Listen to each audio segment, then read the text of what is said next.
আসসালামু আলাইকুম। আজকে আপনাদের সাথে দারুণ মজাদার বেগুন ভর্তা রেসিপি শেয়ার করব।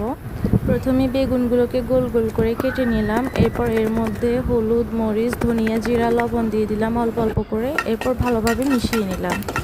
এরপর ভর্তা বানানোর জন্য মরিচগুলোকে আগে ভালোভাবে টেলে নিলাম। এরপর অল্প একটু তেলের মধ্যে বেগুনগুলো দিয়ে একটু ভেজে নিব।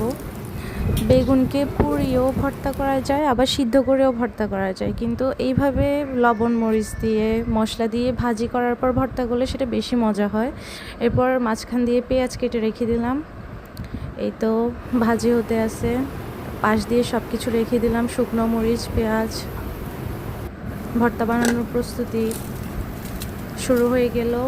পেঁয়াজ আর শুকনো মরিচগুলোকে ভালোভাবে লবণ দিয়ে কুচলিয়ে নিলাম। এরপর একটু সরিষার তেল দিয়ে আবার ভালোভাবে এগুলোকে মেখে নিলাম। সরিষার তেল দেওয়ার পরে এভাবে শুকনো মরিচ পেঁয়াজগুলোকে মাখলে একটু লাল লাল কালার চলে আসে, কালারটা অনেক সুন্দর লাগে। এরপর বেগুনগুলোকেও কুচলিয়ে ভালোভাবে নিলাম।